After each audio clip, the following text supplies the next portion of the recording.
नमस्ते जी। आपने इस वीडियो में देखा होगा कि ये जो महिला शराब पी रही है और ये महिला जो सिगरेट पी रही है, बंधुओं जगरातों में यही काम होता है। कुछ लोग प्रत्यक्ष करते हैं, कुछ अप्रत्यक्ष करते हैं। जिन वाहनों में ये लोग बैठ करके आते हैं और इनके जो सहायक होते हैं, वहां पर दारू, सिगरेट और जो भी नशा ये लोग करते हैं उस सब की पूरी व्यवस्था होती है। इनके सहायक लोग तो यहां तक कहते हैं कि बिना पिए हमारा मूड ही नहीं बनता गाने का, ना बजाने का, ना नाचने का, क्योंकि पूरी पूरी रात इनको गाना बजाना नाचना होता है। तो ये लोग बिना मूड बनाए कर ही नहीं सकते, ये ऐसा इनका कहना है। तो बंधु आप कल्पना कीजिए कि जो महिलाएं, जो पुरुष इनका आशीर्वाद ले रहे हैं, आपने वीडियो में भी देखा होगा और आपने आस पड़ोस गली मोहल्ले में जगराता जागरण आदि होते हुए देखे होंगे। आपने देखा होगा कि लोग उनके पैरों में ऐसे पड़ते हैं जैसे किसी देवता या महापुरुष के पैरों में पड़ते हैं।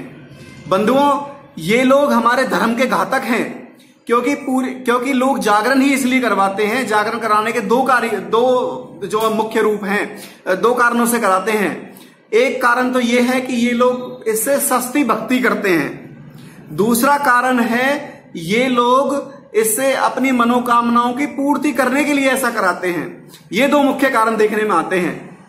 बंधुओं पहली बात तो ये ईश्वर की भक्ति नहीं है, ये सिर्फ इन लोगों के बने बनाए और प्रपंच हैं जिससे कि ज्यादा से ज्यादा धन ऐंठ सकें। और जो जहां तक रही मनोकामनाओं की बात, तो ईश्वर की भक्ति में, ईश्वर की भक्ति का अर्थ ही ईश्वर की आज्ञा का पालन है। अगर ईश्वर की आज्ञा का पालन हो रहा है तो समझ लो ईश्वर की भक्ति हो रही है। अब ईश्वर की आज्ञाएं क्या है? ईश्वर की आज्ञाएं हैं कि पूरी तरह से आप पुरुषार्थ करो और जो है धन यज्ञ आदि जो जितने भी कल्याणकारी कार्य हैं संसार में वो सब करो।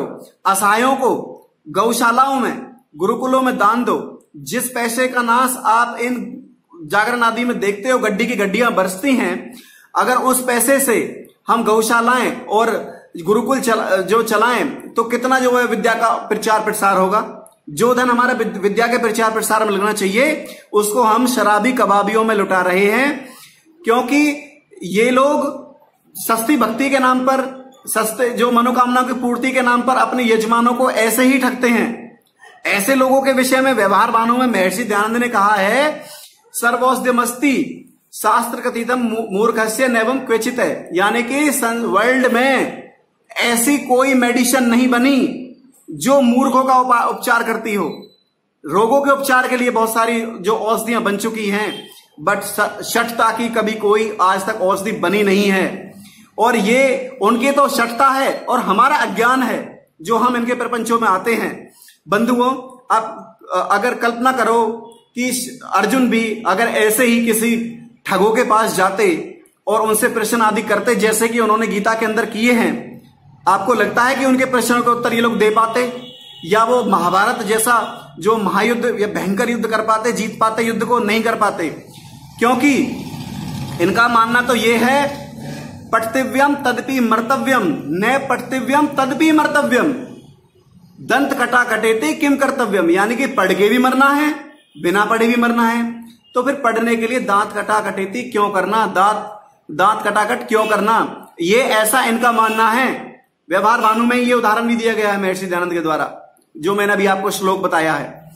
तो बंधुओं इनके प्रपंच से बचने का सिर्फ एक ही उपाय है। पहली बात तो हमको खुद को जागरूक होना है। जिन महापुरुषों का नाम लेकर के ये रात भर खाते पीते और नाचते हैं और हमारी जो भोली भाली लड़की, महिलाएं, बहनें, बेटियां इनके साथ में नाचती गाती है, ये उन पे भी कुदृष्टि रखते हैं और भी बहुत सारी नए कहने योग्य बातें हैं। बंधुओं आपको खुद को जागरूक होना है। खुद के जागरूक तभी होंगे जब आप खुद पढ़ोगे। जब तक आप खुद नहीं पढ़ोगे पुस्तकों को, देखो महर्षि दयानंद ने तीसरा नियम आर्य समाज का जो बनाया है, वेद सब सत्य विद्याओं का पुस्तक है। वेद का पढ़ना पढ़ाना, सुनना सुनाना सब आर्यों का परम धर्म है। महर्षि दयानंद ने हजारों पुस्तकें पढ़ी, तब जाकर के एक सत्यार्थ प्रकाश नामक एक महाग्रंथ की रचना करी। तो उन्होंने उस आर्य समाज के नियम में सत्यार्थ प्रकाश का नहीं लिखा, वेद का पढ़ना पढ़ाना परम धर्म बताया है। यानी कि वेद सब पुस्तकों का, संसार के सब जितने भी संसार के अंदर विद्याएं हैं उन सब का मूल है। महर्षि दयानंद अगर पक्षपाती होते, आर्य समाज अगर पक्षपाती होता तो ऋग्वेदादि भाष्य भूमिका और सत्यार्थ प्रकाश के लिए कहता कि ये सब के लिए परम धर्म है, जबकि नहीं। आर्य समाज कहता है वेद पर चलो, वेदों की ओर लौटो, और कोई जितने भी मतांतर या मजहब जो बने हैं वो ऐसा नहीं कह सकते। विधर्मियों को भी तभी मौका मिलता है जब हम उनको मौका देते हैं। हमारे महापुरुषों के नाम पर जो इस तरह के अश्लील नाच गाने होंगे और इस तरह का धन का जो नाश होगा बंधुओं, तभी तो विधर्मी जो हमारे भोले भाले लोगों को, भोले भाले लड़कियों को, नए नए लड़के लड़कियां जो हॉस्टलों में जाते हैं उनके दिमाग में इस तरह का नशा जो भर रहे हैं ये लोग, हमारे सनातन संस्कृति से जो उनको काट रहे हैं, वो इसी वजह से काट रहे हैं क्योंकि हमने खुद पढ़ना पढ़ाना और तर्क विद्या छोड़ दी है। तर्क शक्ति का हम प्रयोग नहीं करते, हम सिर्फ जो जैसा बता देता है वैसा मान लेते हैं और वैसा ही फिर करते हैं। जबकि बिना करे कुछ नहीं मिलता, बिना करे तो रोटी भी अपने आप नहीं बनती, बिना टूक तोड़े मुंह में नहीं जाता। तो आप कैसे सोच सकते हो कि इनके वहां पर गड्डी की गड्डियां धन की लुटाने से आपकी कोई मनोकामनाएं पूरी हो जाएंगी? इत्तेफाक से कुछ लोगों की हो जाती हैं तो वही इन सब चीजों को बढ़ावा देते हैं। बंधुओं, इन सब चीजों से बचना है और शास्त्रों को खुद से पढ़ना है। जो लोग पढ़े हैं उनकी बातों को मानना है, सिर्फ कहने पात्र से मत चलो। प्रमाण पुष्टि बहुत जरूरी है। खुद पढ़ो, खुद बढ़ो, यही आर्य समाज का जो एकमात्र मंत्र है। खुद पढ़ो, खुद जो है गुरुकुल आदि में पढ़ो, जो लोग पढ़े हैं वहां पे अगर खुद नहीं पढ़ सकते तो उनकी मानो, और यज्ञादि कर्म जितने संसार में कल्याणकारी जितने भी कार्य हैं वो सब करो, तब जाकर के और पुरुषार्थ करके तब आपकी मनोकामनाएं पूरी होंगी। घर बैठ करके और सस्ती भक्ति से आपकी कोई मनोकामना पूरी नहीं हो सकती। बंधुओं, इनसे बचो और सनातन संस्कृति, वैदिक संस्कृति को बचाओ। ओम इति सत्।